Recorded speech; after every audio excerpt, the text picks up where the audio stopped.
A very good morning to you. Thank you so much for being part of this morning conversation. My name is Ram Magugo. It's a pleasure being with you today on this particular morning conversation. And of course, this is why in the morning we are coming to you from the broadcasting house here in Nairobi, Kenya. We are also streaming live through our website, and that's at www.kbc.co.ke/Y254. And of course, welcome back. If at all you're just joining us, you're just in time for the next conversation of the day. And on this particular morning conversation, it's all about matters concerning health. And of course, when it's a Tuesday, we talk about entrepreneurship and health. The hashtag, as always, is why in the morning. The hashtag, you can also add the hashtag Entrepreneurship Tuesday at Ram Maguko, at Michelle Ashira, and the official station handle is at Y254 channel. Now, this morning, let's talk about mental health. And we want to have a conversation about people that are called C-suits. Have you heard of that terminology? Do you know who a C-suit is? We want to talk about C-suits and mental health pertaining them. And to help us in this particular conversation, I am with Eve Mutio. She is the non-executive director of Infinite People and Culture Solutions Limited. And of course, she deals with innovative HR executive. And of course, she is one person who is an expert when it comes to human resource. Karibu sana, Eve. Yeah, thank you so much, Ram. Hope. I'm really happy to be here. Hope you're well. Yeah, I'm very well. You're looking good, feeling nice. Thank you. You're also looking very good gracias, yourself. Gracias. And of course, we want to start first of all by let us know who you are. Yes. And a bit more about what you do as Eve. Okay. Yeah. Who am I? I always, that's a question I get asked, I think, everywhere. But Yeah. I always never like forgetting that first I'm a child of God. Amen. Yes. Amen. Amen. The A to the man to that. Yeah, yes. So in terms of roles, I play very different roles, but I'm in the HR space, whereby I serve organizations to bring the best out of their staff. Yeah, I've worked with different organizations. I've worked in the NGO sector. I've also worked in running non-renewable, and I've served at the C-suite level in different organizations. Yeah, I'm also passionate about mental health, and especially mental health for executives, because at the top level, you require a lot of mental work.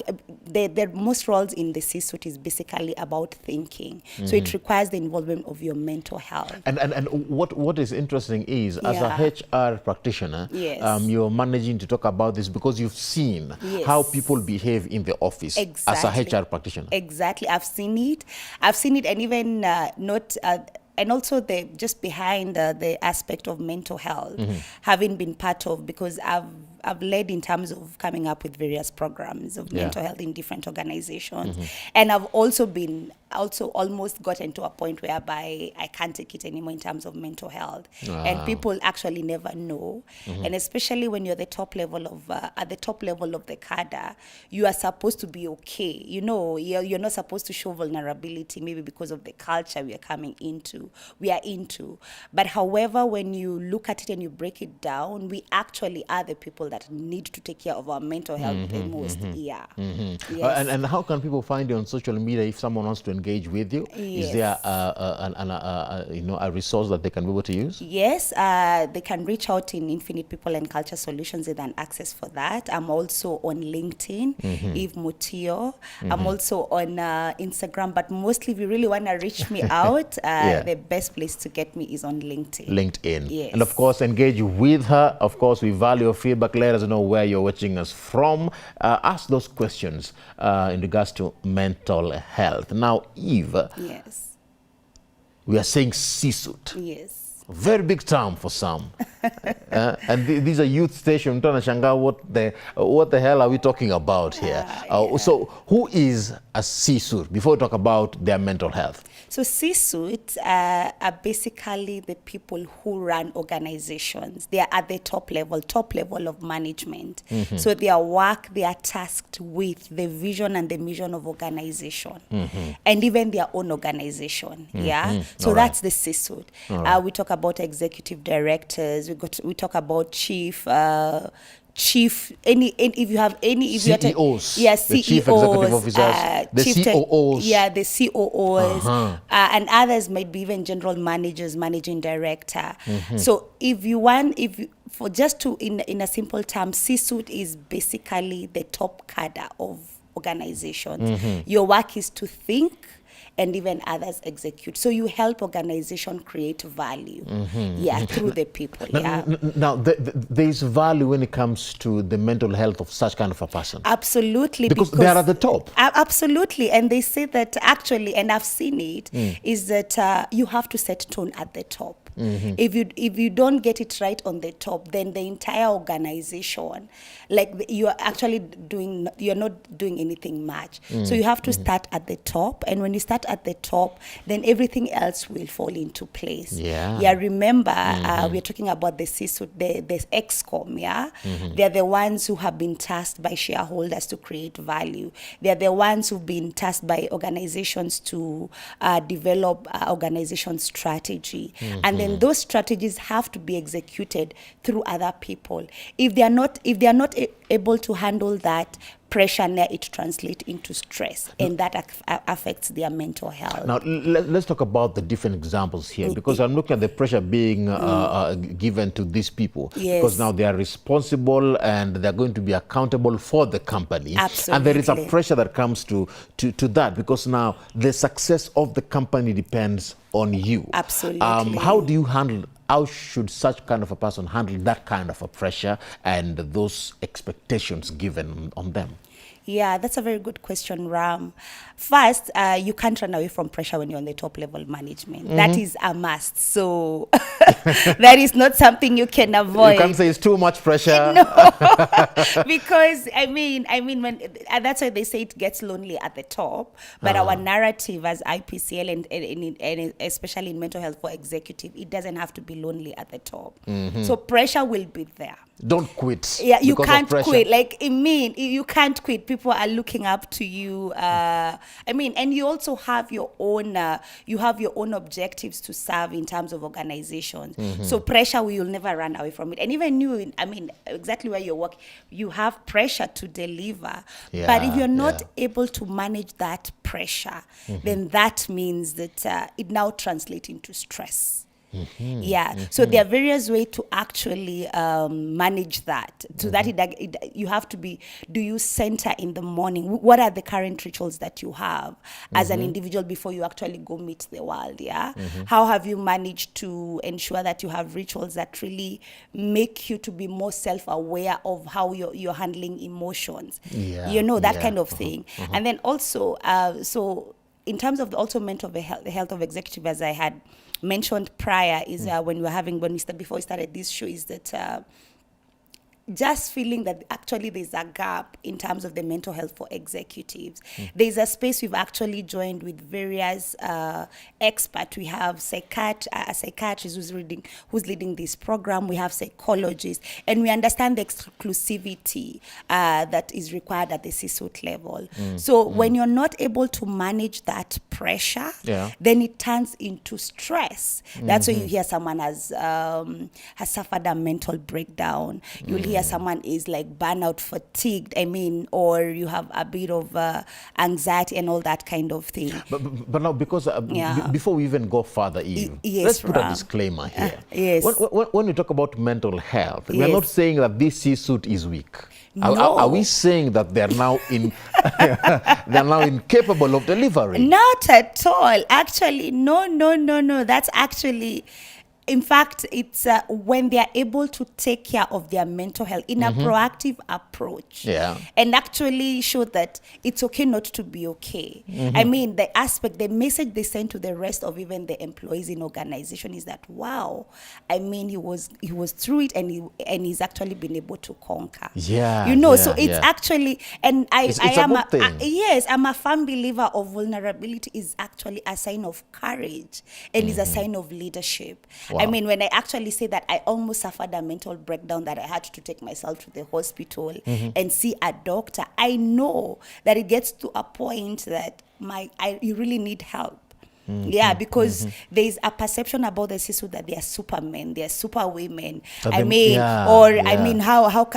why should someone actually to have a state that they need to see a therapist or that, and yet they are earning all this money and all, there's really a stereotype around it, and as leaders, we actually have to come out and show, you know what, it's okay not to be okay. Now there's that part of where you say that there are different ways of handling pressure. Yes. And let's give these different ways, because now we're talking about mental health. Yes, for executives, because I'm not an expert. Yes, for executives. Yes. For executives. Yes. There are even things that maybe an executive can do that can help them when it comes to managing that pressure in the office. Absolutely. And the pressure to deliver. Absolutely.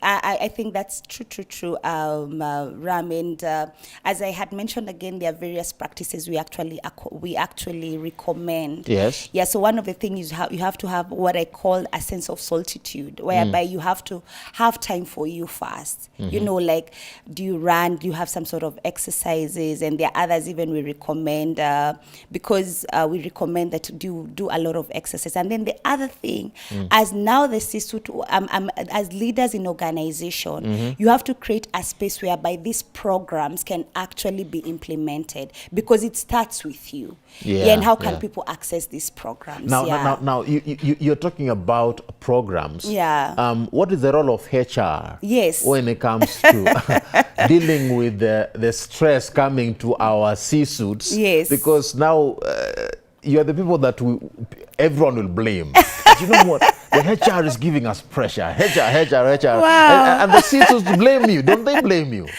Yes and no. It also depends on so many things, And when I look at about the HR, and I'll actually say, and it's, people are your greatest assets. In organizations, and it also comes from a place of being a HR, whereby you create that avenue whereby you're a problem solver and you want to ensure that your staff are at the highest productive level. And HR cannot do this by themselves. HR are business partners, so meaning they have to partner with other leaders in the organization.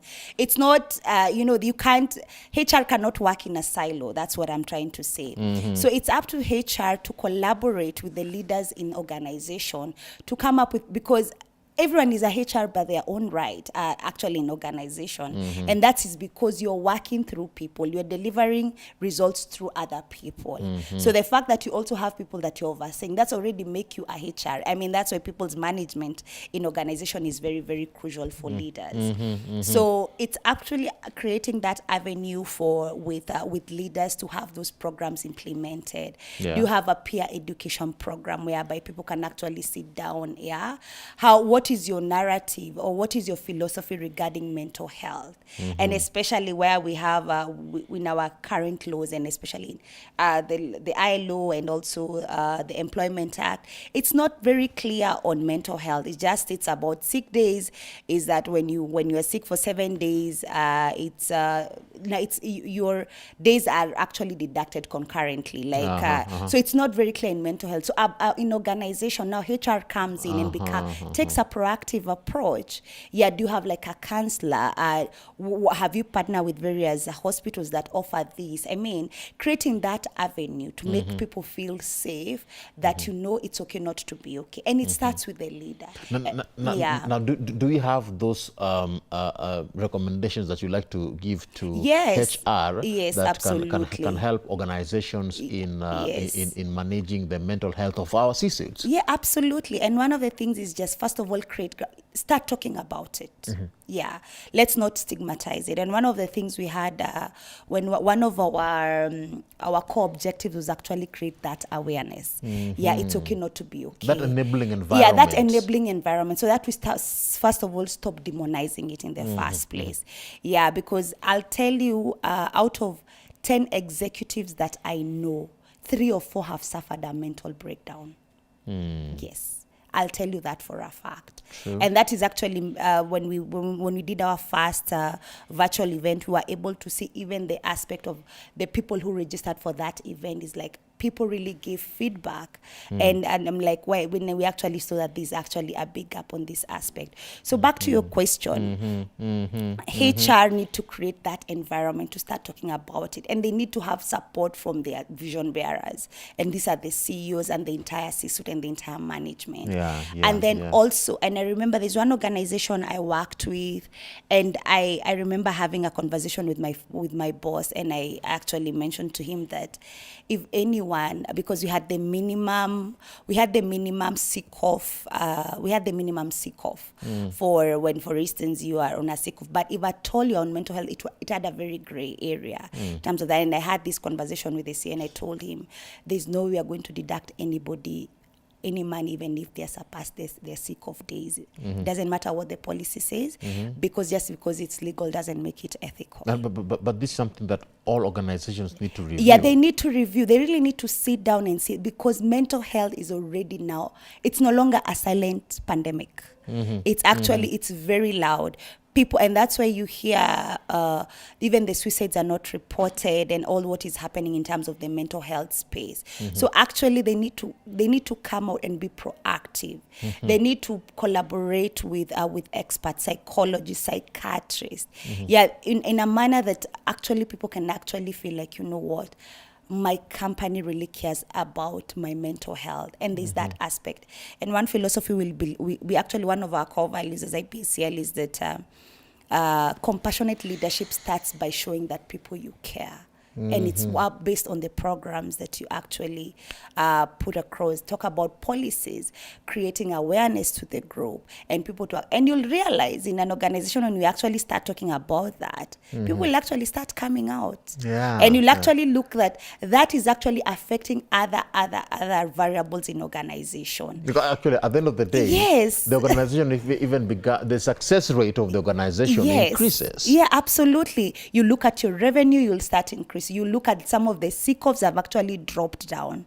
You know, you just look at those matrices in organization. When you look at even, because presentism will actually decrease. And presentism, it means that people they are in organization. They are present, but they are mentally not there. But when you start handling those things that feel like they are very simple, but they are not simple, they have a very big impact in organizations. Let's talk about this angle, this aspect of us expecting our CISOs to be bulletproof. Because we expect them to, you know what, anything you throw at them, they can handle. They can handle. They're the boss. They're the bosses. What actually, I think we always need to remember, they are also human. They are also human. They are really also very human. And when they go to work in the morning, and they shut the door behind them and they sit behind that chair, the only thing they think about isn't just that part, that office. Absolutely, they have families. They have family. They also have their own selves to think about. So. And that's why when they actually have that space actually to take care of their mental health first, they'll be able to handle their organizations also. And that aspect, and that, I mean, and also I don't know whether it's a culture thing in the African society or it's just something that is all over, because there's one article I was reading some time back and saying that executives have turned into zombies because they are not sleeping. They are one thing they open they wake up in the morning, they're either on a cigarette or coffee to make them. I mean, they really have forgotten to take care about themselves. And actually, there's this notion that self-neglect is equals to success. That's the wrong success. You neglect the things you want to do. They have no social life. They get into a lot of drinking habits, and their families are breaking down because they spend a lot of time in their office. Self-neglect. It's a mental issue. It's a mental issue, and if you don't realize, by the time you're moving, and by the time you're getting to a space whereby you feel like I can't take it anymore, then you've had episodes until you're like, I need help. But Why should we don't have to get there. We can take a proactive approach whereby let it be a priority. I mean, I think Rame can tell you from my own experience, the moment I had been hospitalized, because I took myself to hospital, after that, I made it upon myself, like, whether I'm not sick, or someone would say they're not sick, or however one would want to put it, is that I always make my doctor's visit. I always see my therapy at least once or twice a month. You have a story. Yes. You do have a story. Before we get there, Yeah. Talk to the C-suits today. Yes. That aspect of self-neglect. Yes. Abandoning your own desires for the sake of the company. Yes. What would you say about that? I think, and actually I know, one of the things is that I always like telling my peers, that the C-suite, is that there's life even after you leave that organization. And the moment anything happens to you, the moment anything's happened to you, it will not even take 18 hours before you're replaced. So you really need to understand that if you put yourself first, then everything else falls into place. And that's why you see, and that's why you see even you have to have a life beyond your organization. Mental health for you as a C-suite must be a priority. And I can't press this enough, because we've seen, even you've served an organization for 25 years, 30 years, and then now you're leaving to retirement. Then you ask yourself, what next? And that's when you have to go back to look for the family you neglected over the years. Yes. Then you ask yourself, what next? You know, that aspect, I mean, you have to have a balance. You have to have a balance. Give your all to that organization because it's feeding you. But also remember there's life after that. You have to be very, very intentional with yourself first. Because you have the aspect of the wheels of life that touches all the areas of your life. You have relationship aspect, you have self, you have your spiritual aspect, you have your family, you have your leisure, and then you have your work. When you realize that your work makes a very small percentage of your life, that's when it actually will dawn on you that, you know what, this is just an aspect of my life. There are so many other areas of my life that really need to be taken care of. Yeah. Now, let's get to know your story. Yes. And then I will blame HR somewhere. You can't blame HR because the HR was the person who was. The HR was? The HR was me, I mean. It was you? Yeah, I was the HR director. So so it really, I think also it got to a point, for me, maybe what my story would be is that I've implemented HR programs for various organizations, mental health, but in a very plastic way, whereby it's more of a compliance, it's a vision, we are part of our core objectives in the organization and all that. Yeah. But when it got to me, and of course I'm very empathetic in terms of mental health because I've seen what it can do to people. So when not taken care of. So one time I have school, I have family, and I also have this work that I have to concentrate on. Yeah. And at point I was going for days even without sleeping, but I didn't know what exactly was wrong. And at some point I felt like, wow, there's something off. You are not sleeping at all? I was not sleeping. Is it insomnia or I couldn't tell what it was. Late? But you see what of course, working also was part of it. And also, as I said, I'm in school also. But the aspect of not forgetting, of forgetting that these are aspects of your life, but also your well-being also comes, is very, very important. So at one point, I was fatigued completely. I couldn't even move my legs. And I was like, my God, I called one of my friends. And I asked her, can I get Dr. Eric's number, one of my doctors? And he's like, yeah. I booked an appointment. I was like, I feel that I'm very anxious about everything. And I couldn't know what exactly it was.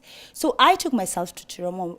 My doctor told me, everything needs to stop. Work stop, school stop, family stop.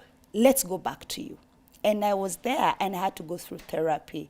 I realized there are things that also, and sometimes when you have these nervous breakdowns, can actually be affected by things that probably happened very much in the past. But now they've been really suppressed, they've not come out, and even work issues and even my own personal issues. So I had to go through that therapy and also, find out rituals that really, really matter to me. And this is something that every CISO needs to go Exactly. through. Therapy. Yes, and I remember that time that I was in hospital. I met I met two CEOs in who had been there, and we talked about this, and we're like, wow. We actually really need to this really need to be taken care of. And up to that point was like, I have to be in a mission in terms of serving executive in regards to their mental health. At that point, you were working I was working. in school. Yes. Yes. And I'm still in school. It doesn't get better. That's what I'm saying. Pressure doesn't reduce. You can't run away from pressure. It's not like the older you get, the No. less that you come. No, yeah. So because you're like, I have goals, I have objectives. Yeah. And it's not like the more money you earn, Yeah. the less the pressure. No, actually, the more is required from you. The more is required from you. My goodness. Yeah. So how did it end up for you? So you went for therapy. Yeah, I was hospitalized, and my doctor told me, can everything stop? You were hospitalized. Yes. Wow. And my doctor told me everything has to stop. And I was like, okay, but I feel I'm okay. But like, no. Based on even based on even the conversation, I like, you really need to give a breather. So my phone was taken away. I had even carried my laptop when I was like, please, you're not going to have this laptop when you're here. Yeah. And you just imagine how your priorities really I'm looking at how, so you carried your office laptop to the therapy. Imagine. So, and when I was there, I realized, so I was like, why don't I really let me just be still and be more aware and really realize and just get to observe this temple, because I call my body a temple. And if it's not okay, then it means that things are not okay. You know, I love the fact that you said something that is very important. Yeah. You never knew that I actually you were having a problem. Yes. You never knew. Yes. It is a doctor that told you Yes. that, you know what, you need to put all this aside Yeah. and concentrate on you. Absolutely. You thought you were fine. I really, yes. So do many CISOs watching today. Absolutely. They think they're fine, but They they're think not. they're fine, and they think are like, no. I mean, I think, and also the aspect of mental health, the way it has been associated with madness. Yeah. I mean, and that's what we really need to really remove that, and actually, and so that mental health, it starts from your well-being. It starts from taking care of your sleep, taking care of all the aspects of your life, so that all the other things can be incoherent with everything else that really matters to you. Yeah.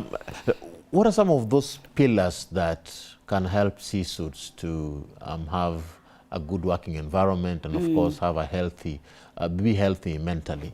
Some of those things that can help them, push them forward to become better and stronger. Absolutely. One of the things I'd really advocate for, and that's based on my own experience especially, is you have to establish a routine. And in terms of a routine of centering, the aspect of, first of all, focusing on yourself. Yeah. Do you take time to just be still and observe your thoughts?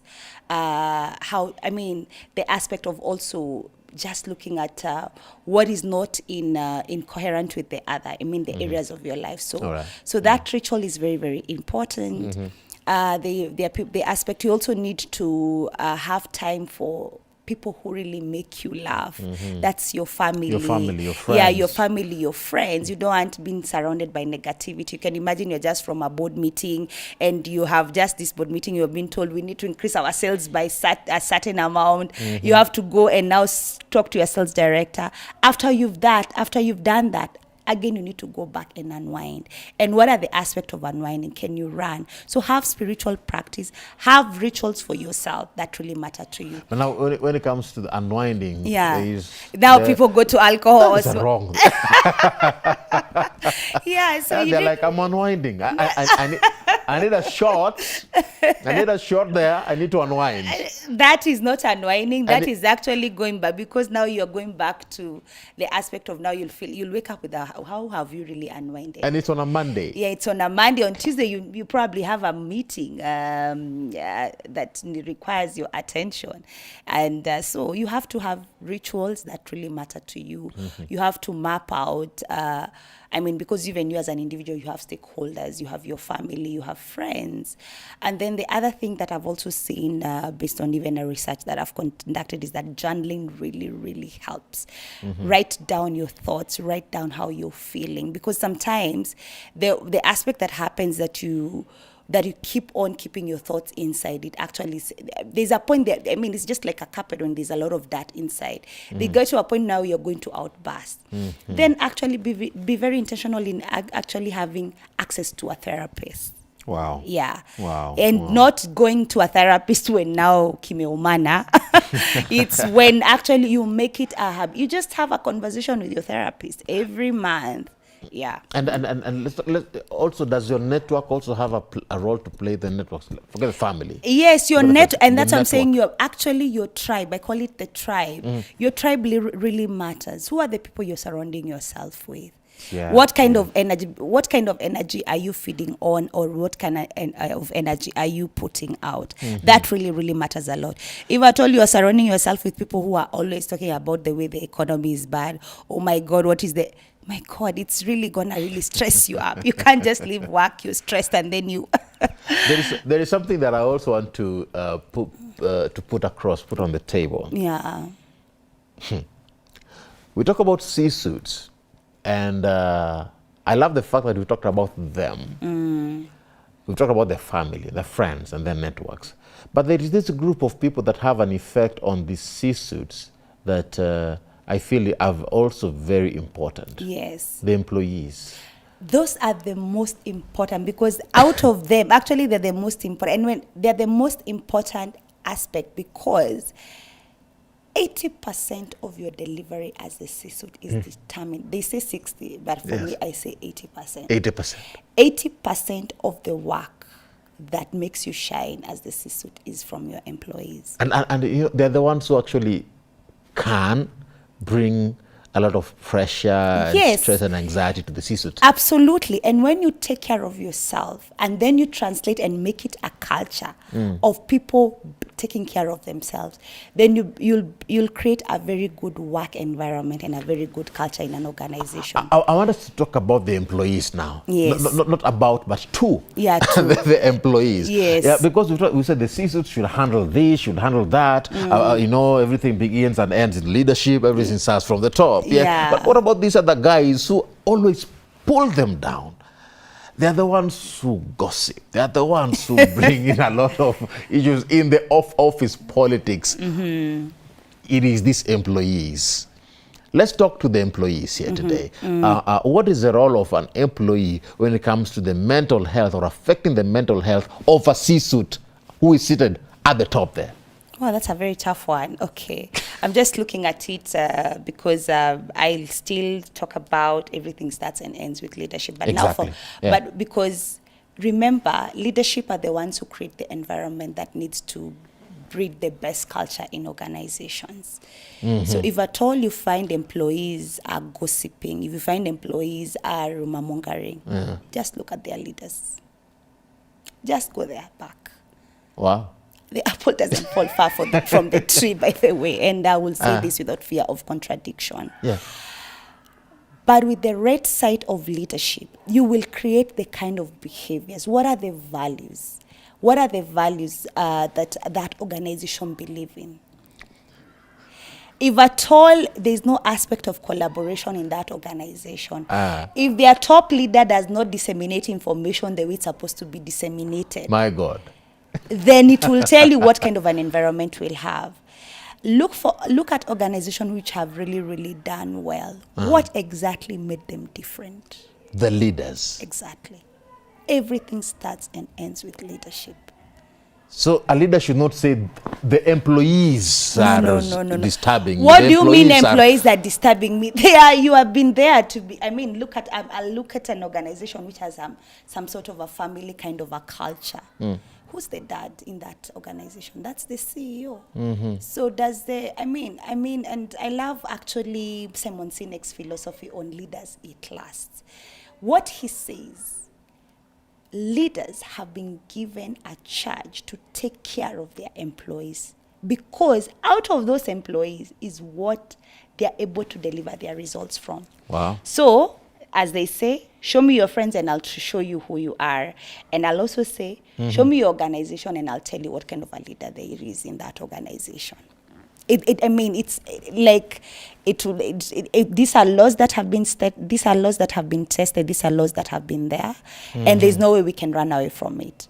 And of course, and that's why when you have you ever asked yourself of organizations that you'll never hear of rumor mongering or there's no toxic work culture?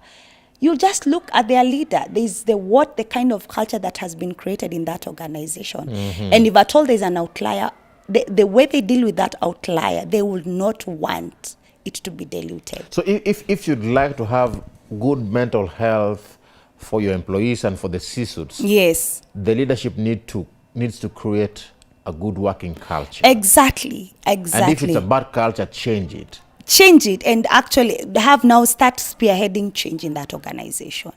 And in the process, you'll have to actually let go some people. If I love this conversation, but I'm told the time is not on our side. Yes, so thank you so much. We have to wrap it up. Yeah. And I want to give you time to have a final word in regards to this particular issue. Yeah. What is your parting shot when you talk about mental health for the C-suits? Okay. And of course, if you have to talk to somebody, that is your camera. Oh, that's my camera. Yes. Oh, okay. It feels very different. Yeah.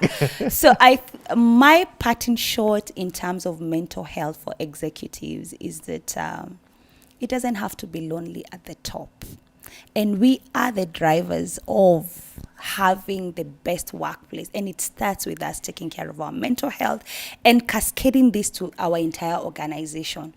I mean, it's no longer, mental health is no longer a silent pandemic. It's now a very loud pandemic.